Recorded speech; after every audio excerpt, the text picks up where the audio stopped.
아버지가 있으면 어머니도 있는 것이고, 성경 보니까 뭐 다윗의 왕으로 한 분이 예수라고 했는데 3년밖에 안 살았으니까 실패한 것 같고, 십자가의 제자, 성경을 보니까 제자의 배신으로 죽었으니까 실패한 사역이었다. 이렇게 보여지는 거예요. 이게 사람의 생각입니다. 그러나 우리가 분명할 것은 오늘 본문에 그것 때문에 이 가룟론자들이 나오고 이러한 모습들이 있기 때문에 이 요한이 쓴 이 요한복음에서요 분명히 말을 합니다.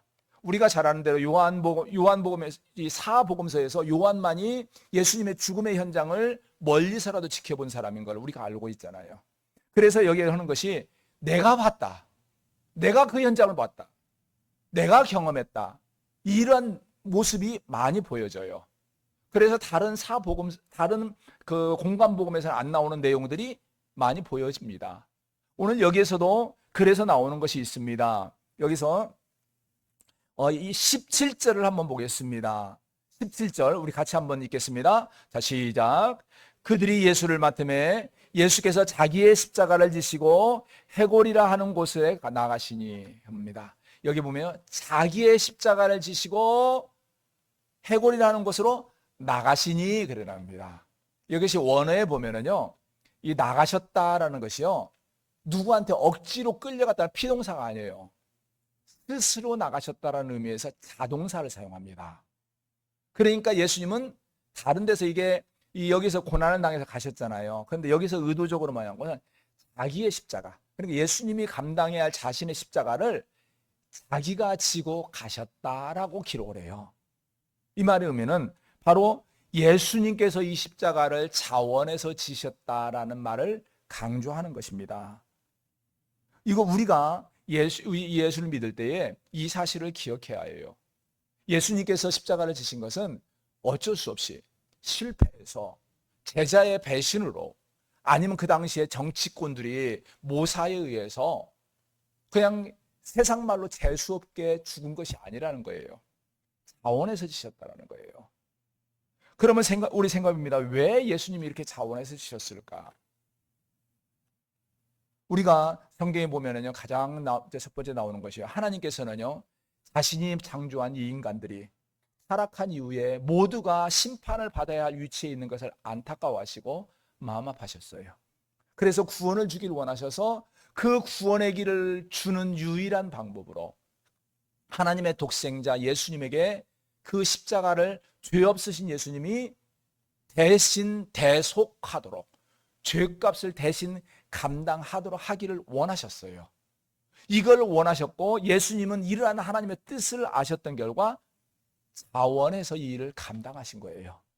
그리고 예수님은 또한 하나님이시기 때문에 사람이 죄로 인해 죽는 것을 안타까워하신 거죠. 그 사랑의 마음을 통해서 자원해서 이걸 감당해 주셨더라는 거예요. 다시 말해서 만약에 예수님이 감당하지 않으면 그 누구도 이 땅에서 구원의 소망이나 참 생명의 소망을 가질 수가 없는 존재라는 것을 아셨기 때문에 예수님은 자신이 자원해서 자기 외에는 감당할 리가 없음을 아셨기 때문에 이것을 감당하신 거예요. 예수님이 비록 육신을 입어서 죽음이 고통스럽고 그 고난이 고통스러운 건 분명히 아셨지만은 감당해야만 생명을 준다는 걸 아셨기 때문에 예수님이 감당해 주셨다는 거죠. 그래서 여기에서 말씀합니다. 자기의 십자가를 지고 나아가셨다. 스스로 나아가셨다. 우리가 이것을 기억한다면요, 명심해야 할 것이 있습니다. 지금 여러분들이 이 생활하시면서 예수님이 나를 위하여 죽으셨습니다. 내가 예수님 때문에 살았습니다. 내가 구원받은 백성입니다. 내가 예수님 때문에 사망에서 생명으로 옮겨졌습니다. 라는 고백을 할 수 있는 여러분이라면은 여러분이 고백하는 이 고백이 여러분이 믿는 이 예수님의 십자가가 얼마나 소중한가, 얼마나 귀한가를 알아야 해요. 왜냐하면은 벌레만도 못한 우리를 살리기 위해서 참 하나님이신 예수님이 사람이 되고 십자가를 지고 그것도 억지로가 아니라 자원해서 사랑을 주신 존재라는 거죠. 즉 다시 말해서 여러분은 하나님의 그 엄청난 사랑을 입은 존재라는 거예요. 우리가 생활에서 보면은요, 의외로 그런 사람들이 있습니다. 예수를 믿어요. 교회를 다녀요. 그런데 모든 기준을 세상에 줍니다. 그러면서 아이고 나 같은 것이 뭐 쓸데없는 것이 아이고 나 같은 별 볼 일 없는 것이 그러지 마세요. 하나님 마음 아파요. 하나님께서는 여러분을 너무너무 사랑하셨어요. 그 사랑하는 여러분들을 살리기 위해서, 여러분의 구원의 소망을 주기 위해서, 천국의 길을 갈 수 있도록 하기 위해서 독생자 예수님을 이 땅에 보내셨어요. 그리고 십자가에 죽도록 이 일을 이루셨어요. 그리고 예수님 또한 그렇게 하는 것이 우리에게 참 생명을 주시는 것을 아시기 때문에 자원에서는요, 자기가 원해서라는 거예요. 비록 이 일이 힘들지만은, 고통스럽지만은 생명을 줄 수 있는 유일한 길이라는 것을 아시고 원해서 감당하셨다라는 거예요.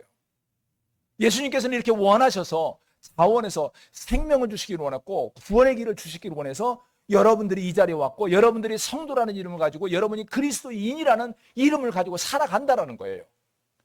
그렇다면 하나님 보시기에 여러분이 얼마나 소중하고 얼마나 아름답고 얼마나 귀한 존재인가를 여러분이 알아야 한다는 거죠.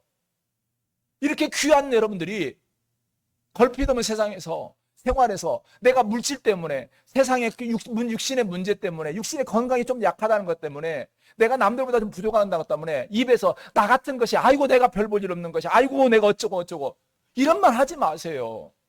하나님은 여러분을 그렇게 귀하게 보시고 그 자녀의 생명까지 줬는데 왜 그렇게 별 볼 일 없는 것처럼 봐요?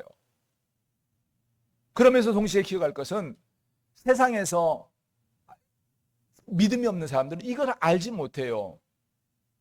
도대체 왜 신이 사람이 되고 왜 신이 죽어야 해? 그리고 그거 믿는 게 왜 구원이 돼? 착한 일하는 사람이 되지. 사람의 기준으로는 이해가 안 되는 것이 십자가 사건이에요. 사람의 생각으로는 도저히 말이 안 되는 것이 십자가 구원이에요. 그것 때문에 우리 여러분들이 믿음 생활하면서 먼저 말씀드린 대로 여러분들이 지금 믿는 예수님의 십자가, 여러분을 위하여 십자가를 감당하신 예수님을 생각하면서 그 예수님을 소중하게 여기고, 여러분이 가진 그리스도인이라는 이름을 소중하게 여기며, 또한 도전하고 왜곡하고 이해하지 못하는 자들 때문에 분노하지 마시고 그들을 정죄하지 마세요. 왜냐하면 믿음이 없는 자들은 그걸 알 수가 없기 때문이에요. 중요한 것은 여기에서 믿는 여러분들이 가진 그 믿음을 잘 지켜가는 것이 중요하고, 그 은혜를 입은 여러분들이 하나님의 귀한 사랑을 입은 존재인 것을 분명하게 아시고, 예수님이 자원하여서 감당하신 십자가로 인해서 여러분이 산 구원의 소망을 가진 소중한 존재인 것을 아시면서 이 믿음의 길을 소중하게 여기고 잘 달려가는 삶을 살아야 합니다. 그러면서 두 번째 가져야 할 것이 있습니다. 이에서 이 세상에서요, 주님의 십자가의 의미를 감출 수 있는 존재는 아무도 없습니다. 여러분이 지금 현재 믿음 생활할 때에 이 십자가가 가진 이 의미, 그 의미를 감출 수 있는 존재는 아무도 없어요. 근데 왜 내가 이 말씀을 드리냐면은, 이 땅에는요, 지금도 그렇고 예수님 당시에도요, 예수님의 십자가의 의미를 왜곡시키거나 감추거나 바꾸려고 하는 자들이 너무나 많았다라는 거예요. 우리는 그런 면에서 오늘 말씀을 다시 한번 봐야 합니다. 자, 먼저요, 17절 18절에 보면요, 우리 같이 한번 읽겠습니다. 17절 18절 같이 한번 합독합니다. 시작. 그들이 예수를 맡음에 예수께서 자기의 십자가를 지시고 해골이라 하는 곳에 나아가시니, 그들이 거기서 예수를 십자가에 못 박을새 다른 두 사람도 그와 함께 좌우편에 못 박으니 예수는 가운데 있더라. 자, 여기 보면은요, 반복되는 말이 있죠. 그들이라고 합니다. 그들이. 이 그들이 누군가요? 그들이. 여기에서요, 그것을 알 수 있는 것은 뭐냐면요, 여기서 그들이 예수를 맡음에 이렇게 말합니다. 그리고 그들이 다음에 19절에 보면 빌라도가라는 말이 나와요. 그러니까 결국은 이 그들은 누구냐면은 유대인의 대제사장과 유대인의 지도자들이에요. 다시 말해서 우리가 앞에서 본 대로 빌라도에게 예수를 죽이라고 악을 쓰고 분노하고 도전하고 막 억지 부려가지고 나중에 빌라도가 그냥 그래 당신들이 마음대로 알아서 해라 하고 넘겨져 버린 거예요. 그러자 그들이 예수를 맡음에 그리고 나서 나옵니다. 예수님이 십자가에 못 박는데요, 참 우리가 여기서 봅니다. 못 박을새 다른 두 사람도 그와 함께 좌우편에 못 박으니 그래요. 자, 우리 성도님들 아십니다. 그 좌우편에 누가 못 박혔습니까? 그 사회의 유명한 지도자들, 유명한 사람이 못 박혔습니까? 아니잖아요. 강도죠. 강도가 바뀌었어요. 근데 여기에서는요, 그 회개하는 강도의 사건이 기록이 안 나옵니다. 이 두 사람이 못 박혔다라는 것만 나옵니다. 그러면 왜 여기 생각합니다. 이 유대인의 이 지도자들이 그렇게 예수를 죽이라고 하고 나서 십자가에 못 박습니다. 그러면서 동시에 왜 좌우편에 이 두 사람을 같이 못 박았을까요? 왜 못 박았을까? 이 의미를 생각할 필요가 있습니다. 이것을 알려고 하면은요, 알 수 있는 것이 나옵니다. 뭐냐면요, 19절에요. 빌라도가 패를 써서 십자가에 붙이니 나사렛 예수 유대인의 왕이라 기록되었더라. 그래요. 유대인의 왕이라 기록되었더라. 그러니까 유대인의 왕으로, 나사렛 예수 유대인의 왕으로 딱 기록을 하니까 이것에 대해서 이러죠. 21절에 말하는 유대인의 그 지도자들이 나오죠.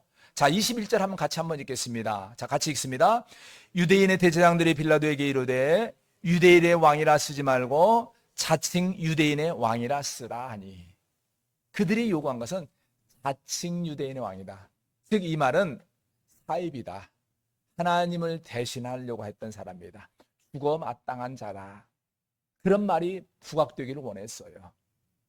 그러니까 그들은 예수님 좌우편에 강도를 못 받고 예수님의 십자가에는 자칭 유대인의 왕이다라는 말이 편말이 붙기를 원했어요. 그럼 그렇게 되면 어떨까? 사람들이 보기에 예수는 죽어야 할 사람, 강도하고 똑같은 존재, 자기가 유대인의 왕이라고 주장하다가 신성모독으로 죽은 당연한 죄인, 이러한 모습이 부각되기를 원했던 거예요. 그들은 이걸 원했어요. 그런데 여기서 재밌는 사건이 나오죠. 이렇게 했었는데 제가 했을 때에 여기서 빌라도가 한 말이 있죠. 그래서 22절입니다. 빌라도가 쓴 말이 있습니다. 22절, 자 같이 읽습니다. 시작. 빌라도가 대답하되 내가 쓸 것을 썼다 하니. 내가 쓸 말을 정당하게 썼는데 뭔 말이 맞냐라는 거예요. 당연히 쓸 말 썼는데 너희가 생각해 내가 그러니까 죽이려고 해서 죽였으면은 너희는 죽였지만 내가 보기에는 당연히 쓸 말을 썼다, 이 말입니다. 이게 대단한 거예요. 우리는요, 예수님이 이렇게 죽으신 이것의 의미를 알 필요가, 설명하는 말씀이 성경에 있습니다. 우리 성도님들 한번 찾습니다. 이사야 53장 12절 찾아보십시오. 이사야 53장 12절.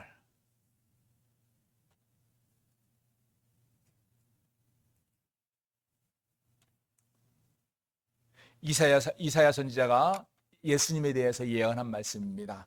이사야 53장 12절 찾으셨으면 우리 함께 합독합니다. 자, 시작. 그러므로 내가 그에게 존귀한 자와 함께 몫을 받게 하며 강한 자와 함께 탈취한 것을 나누게 하리니 이는 그가 자기 영혼을 버려 사망에 이르게 하며 범죄자용 하나로 헤아림을 받았습니다.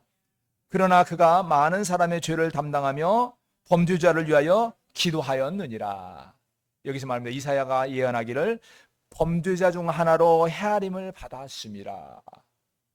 예수님께서 아까 말한 대로요, 좌우에 강도를 두고 그들이 대제사장은 예수님의 범죄자 중에 하나로 인정받기를 원했어요.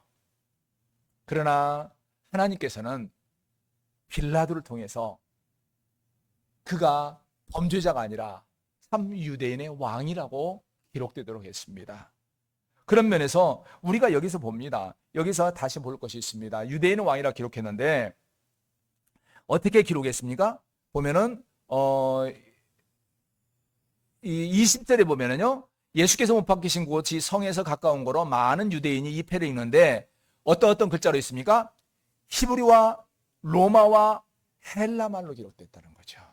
얼핏 생각하면 유대인들이 많으니까 유대인을 보기 위해서 했다면 히브리 말로만 기록이 돼야 할 것으로 저는 보여져요. 그런데 히브리와 로마와 헬라 말로 기록해요. 이게 엄청난 일입니다. 히브리 말은 이 당시 유대인입니다. 로마는 그 당시에 많은 유대인들이 예루살렘에 와서 살기 때문에 로마인들에 대한 글입니다. 헬라는 로마가 세계를 통치하면서 세계 통치의 공통 언어로 지정한 거예요. 그러니까 이것은 세계 모든 사람들이 보고 이분이 죄인이 아니라 유대인의 왕으로 죽으신 분이라는 것을 알도록 선포했다라는 거죠. 그러면은 여기에서 유대인의 왕이 어떤 의미냐? 먼저는 일단 팔레스타인 지역의 유대인들의 의미도 되지만은 유대인이라는 것은 하나님의 택한 백성, 하나님의 구별된 백성이라는 의미를 담고 있어요.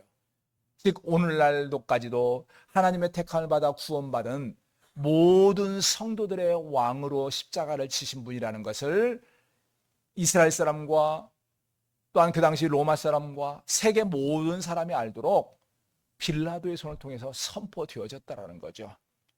우리가 그러면 생각합니다. 왜 빌라도가 이렇게 했을까? 사실 그 정확한 이유는 모릅니다. 근데 유추할 수 있는 부분이 몇 가지 있습니다. 첫째는 그 대제사장과 서기관들의 그 악함. 그 보면에 그가 그 전에 그랬잖아요. 내가 그에게서 죄를 찾지 못했다. 그를 석방하자. 그런데 계속 악함을 가지고서 예수님을 죽이라고 하잖아요. 그러자 그것에 대해서 빌라도조차도 분노하고 또한 그 결과 흔히 말하는 대로 오기 부리는 것처럼 썼다라고도 생각할 수 있습니다. 그런데 한편으로는요, 우리가 생각할 수 있는 것이 있습니다. 앞에 18장 37절 한번 보십시오. 18장 37절. 그것을 알려면 16절, 37절을 같이 보는 게 좋겠습니다. 18장 36절, 37절. 자, 우리 함께 합독합니다. 예수께서 대답하시되 내 나라는 이 세상에 속한 것이 아니니라. 만일 내 나라가 이 세상에 속한 것이었더라면 내 종들이 싸워 나로 유대인들에게 넘겨지지 않게 하였으리라. 이제 내 나라는 여기에 속한 것이 아니니라. 빌라도가 이르되 그러면 네가 왕이 아니냐? 예수께서 대답하시되 내 말과 같이 내가 왕이니라. 내가 이를 위하여 태어났으며 이를 위하여 세상에 왔나니 곧 진리에 대하여 증언하려 함이로라. 무릇 진리에 속한 자는 내 음성을 듣느니라 하신대. 빌라도가요, 예수님을 신문에다가요 묻습니다. 그러면 네가 왕이 아니냐? 그러자 예수님께서 말합니다. 네 말과 같이 내가 왕이니라. 이 말을 유추합니다. 결국은 우리가 이 말을 통해서 보면은 빌라도조차도 마지막에 예수님이 유대인의 왕인 것을 느꼈다라는 거죠.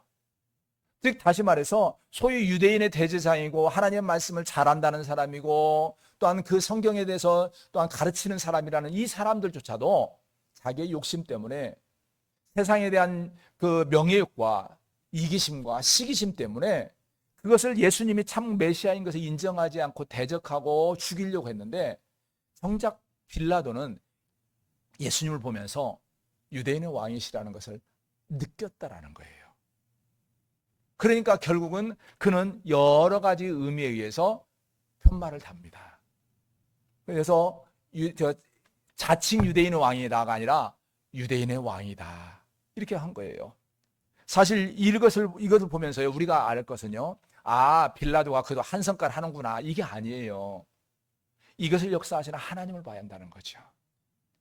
사람들은 아까 말한 대제사장과 많은 거짓된 유대인들은 어떻게든지 예수님의 십자가를 방해하고 왜곡시키고 예수님을 악한 자로 만들고 싶고 거짓된 자로 만들고 싶고 이렇게 하려고 했어요. 그 결과 예수님을 십자가에 죽이는 것까지도 성공을 합니다.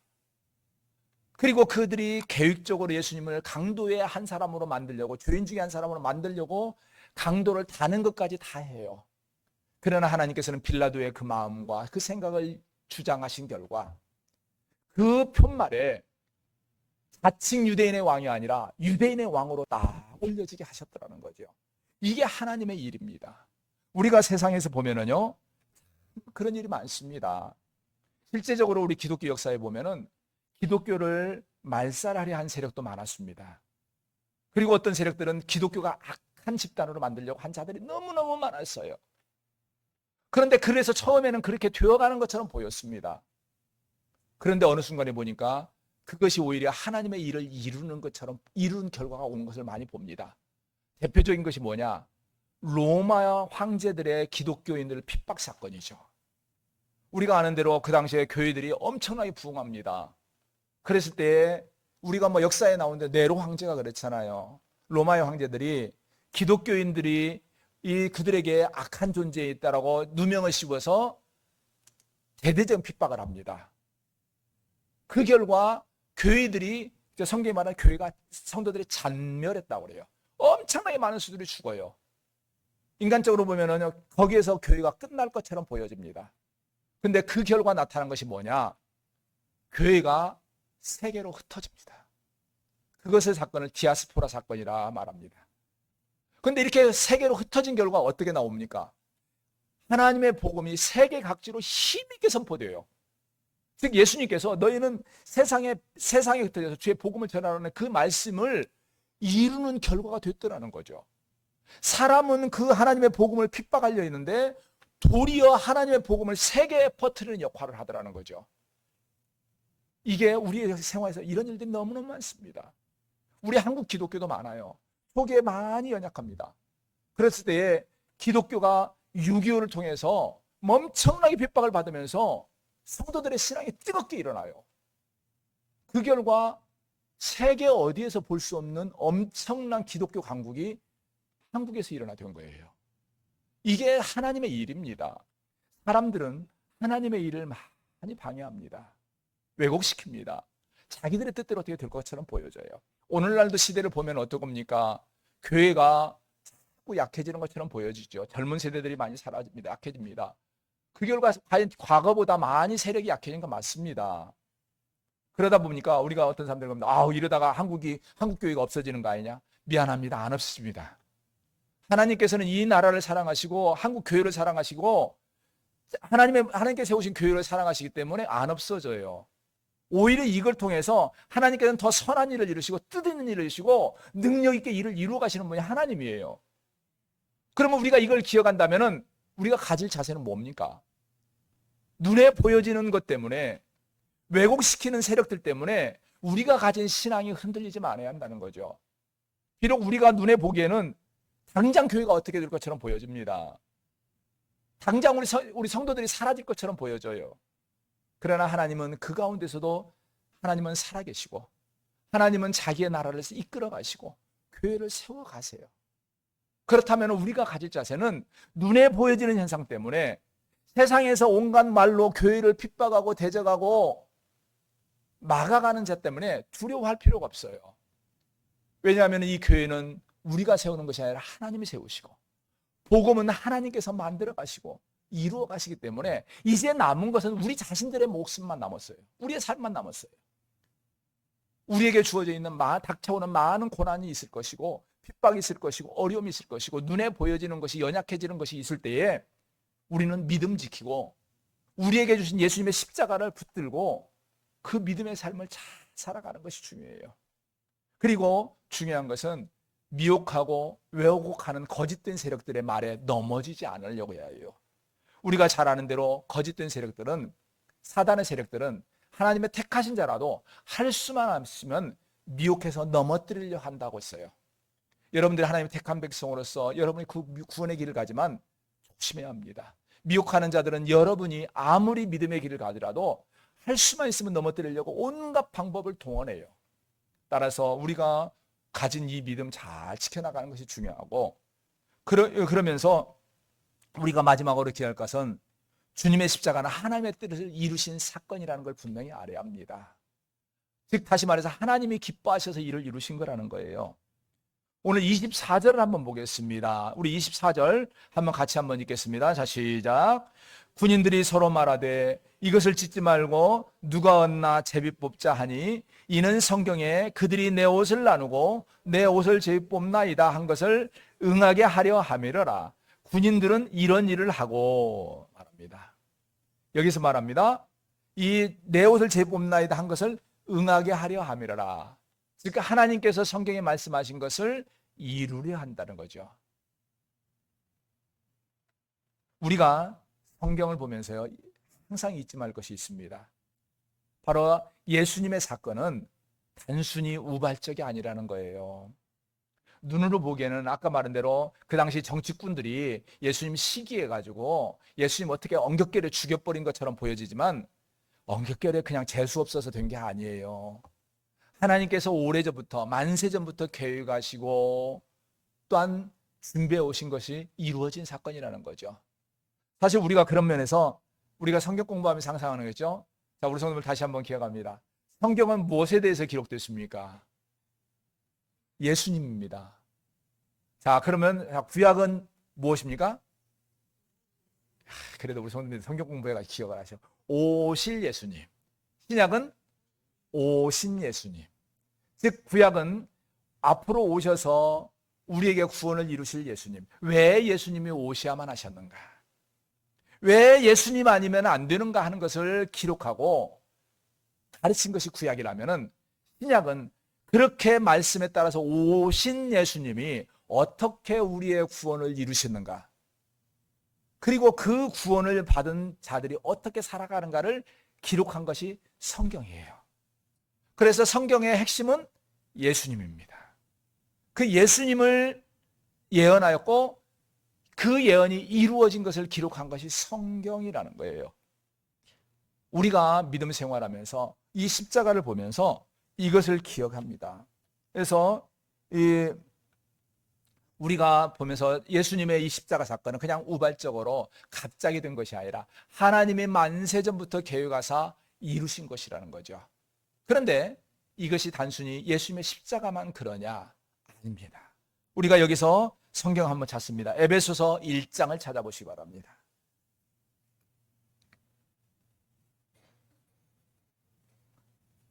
에베소서 1장 3절에서 5절입니다. 에베소서 1장 3절에서 5절. 자, 찾으셨으면 함께 합독합니다. 시작. 찬송하리로다 하나님 곧 우리 주 예수 그리스도의 아버지께서 그리스도 안에서 하늘에 속한 모든 신령한 복을 우리에게 주시되 곧 창세전에 그리스도 안에서 우리를 택하사 우리로 사랑 안에서 그 앞에 거룩하고 흠이 없게 하시려고 그 기쁘신 뜻대로 우리를 예정하사 예수 그리스도로 말미암아 자기의 아들들이 되게 하셨으니. 우리가 이걸 보면서 알 것은요, 예수님의 십자가만 예정된 것이 아니라는 거죠.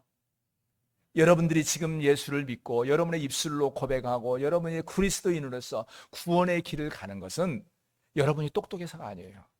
잘나서가 아니에요. 여러분, 하나님께서 만세전에 여러분을 택하시고 여러분을 인도하신 결과라는 거죠. 즉 다시 말해서 우리가 세상에서 보면서 많이 그러잖아요. 막 기적을 보기를 원한다고 하잖아요. 우리가 그러잖아요. 세상의 기적 중에 가장 큰 기적이 뭡니까? 여기서는 내가 예수 믿는 거라고 나와야죠. 다시 한번 묻습니다. 세상에서 가장 큰 기적이 뭡니까? 제가 이렇게 말하면 목사님 예수 믿는 것도 이런 사람이 있는지 몰라요.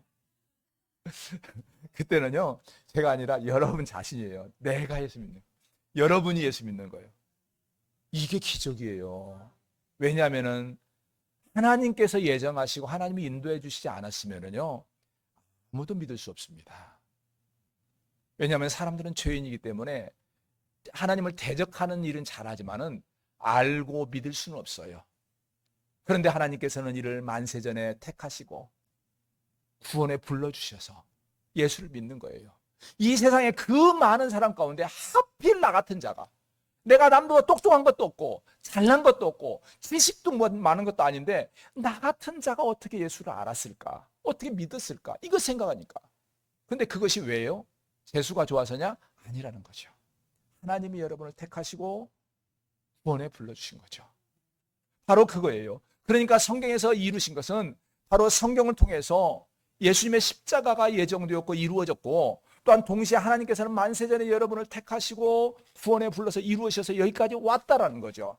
그렇다면 우리에게 남은 것이 뭡니까? 내가 가진 이 믿음의 길, 나를 위하여 십자가를 지신 예수님을 생각하면서 항상 감사하며 살아야 합니다.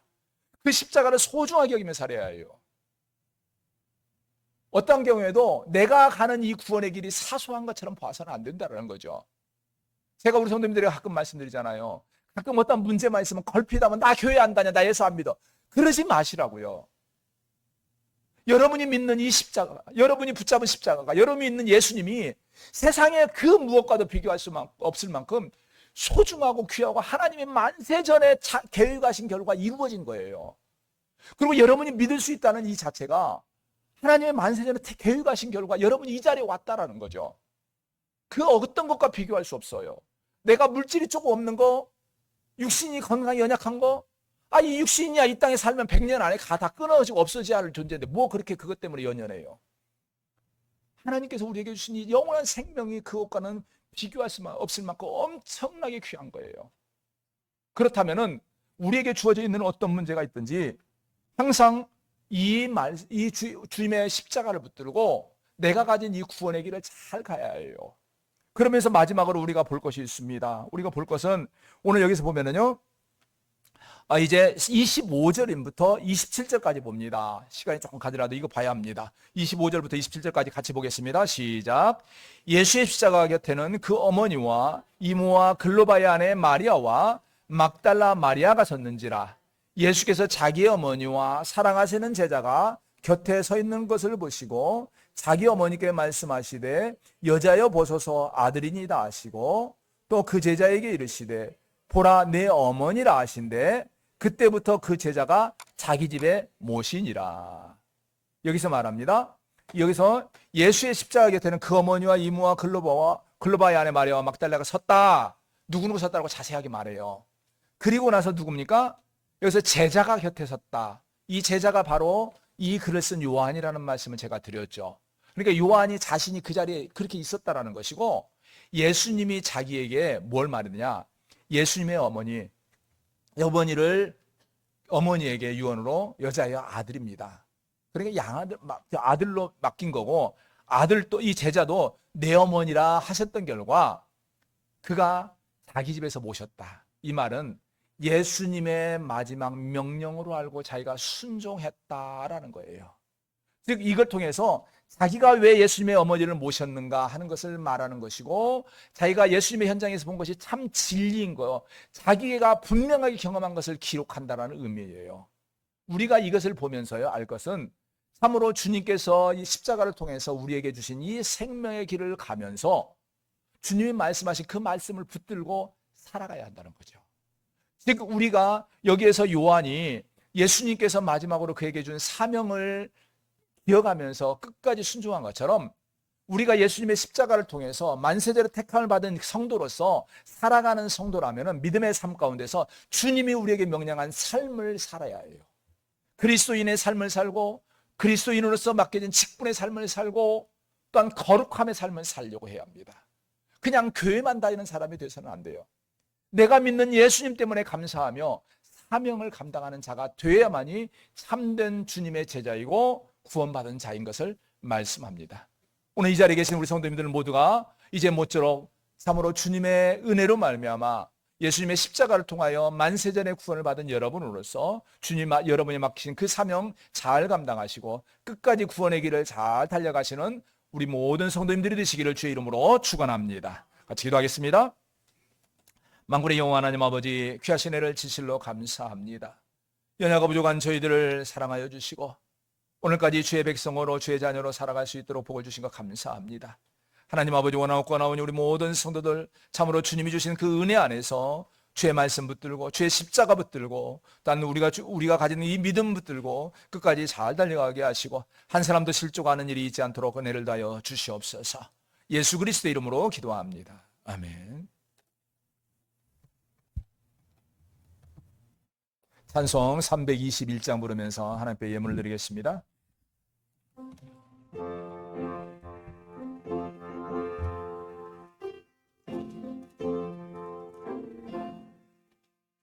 날 대속하신 예수께 내 생명 모두 드리니 늘 진실하게 하소서. 내 구주 예수여, 나 구주 위에 살리라. 내 기쁨 알려 모으리.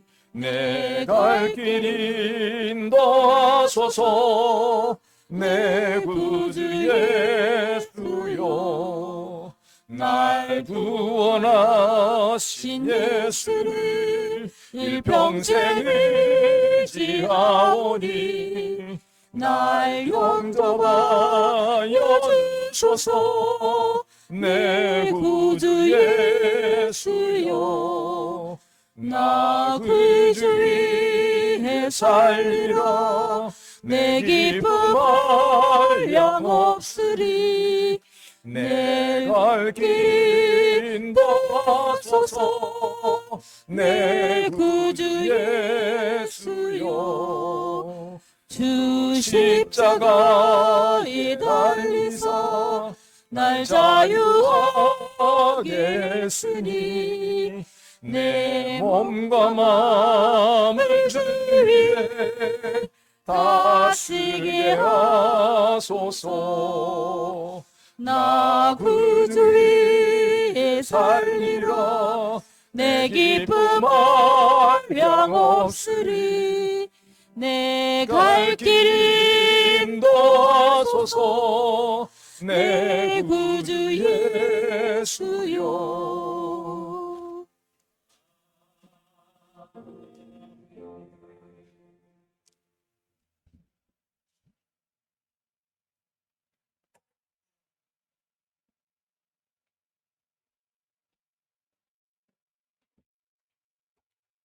하나님 앞에 드린 예물을 위하여 함께 기도하겠습니다. 만군의 여호와 하나님 아버지, 귀하신 은혜를 진실로 감사합니다. 연약하고 부족한 저희들을 사랑하여 주시고 때를 따라 복을 더하여 주셔서 오늘도 이렇게 주님이 사랑하는 우리 귀한 성도들 주님 전에 나와서 힘써 예배하고 또한 주님이 우리에게 주신 귀한 은혜를 감사하며 귀한 예물을 준비하여 주 앞에 드리게 하신 것 감사합니다. 하나님 아버지, 오늘도 주님이 사랑하는 우리 성도들 한 주일간 받은 그 귀한 은혜를 감사하며 귀한 것 정성을 다하여 주 앞에 드리오니 이 예물을 받으시고 주님을 향한 믿음의 고백과 감사의 고백을 받아 주시옵소서. 그리하여 우리 성도들 예물을 드리며 주님을 향하여 간구하는 그 기도의 제목들이 응답되게 하시고 염려하며 근심하며 소원하는 것들은 갑절의 은혜로 속히 해결되어지는 역사가 있게 하시며 또한 가정에 있는 기쁨과 감사와 찬송의 고백으로 드리는 예물은 더 큰 감사와 찬송이 될 수 있도록 은혜를 더하여 주시옵소서. 또한 간구 없는 것은 오늘 시간 주 앞에 힘써 드리길 원하지만 여러 형편 때문에 드리지 못하는 손길이 있을 줄 압니다. 하나님 아버지, 우리 성도들 드리지 못함으로 인하여 맘상하지 않게 하시고 드리지 못하는 것으로 인해서 힘들어하지 않도록 주님께서 은혜를 더하시며 드릴 수 있는 여건과 환경과 능도 허락하여 주시옵소서. 또한 간구 없는 것은 오늘 귀한 예배를 위하여 수고하며 헌신하는 귀한 손길들이 있습니다. 이름 없이 빛 없이 수고한 그 손길들 위에 은총을 더하시고 그분들의 수고와 헌신을 통하여서 주의 몸된 교회가 더 강건하며 참으로 수고한 그 손길 위에 주의 은혜가 차고 넘치기에 부족함이 없도록 은혜를 더하여 주시옵소서. 또한 오늘도 이 귀한 예물을 주님 앞에 드리고 또한 예물이 쓰여질 때에 주의 나라가 확장되며 주의 몸된 교회가 온전히 세워지는 데 부족함이 없도록 은총을 더하여 주시옵기를 원하옵고 예수 그리스도의 이름 받들어 기도합니다. 아멘. 이제는 우리 주 예수 그리스도의 은혜와 아버지 하나님의 크신 사랑과 성령님의 감동감화 교통하심의 그 은혜가 오늘 이 자리에 나와서 힘써 예배하며 영광 돌리는 우리의 사랑교회 모든 성도들 머리 위에와 그 가정과 사업터 위에 또한 오늘도 주의 이름으로 재단을 쌓는 전국에 있는 모든 교회와 세계 선교 현장 위에 이제로부터 영원토록 함께 있을지어다. 아멘.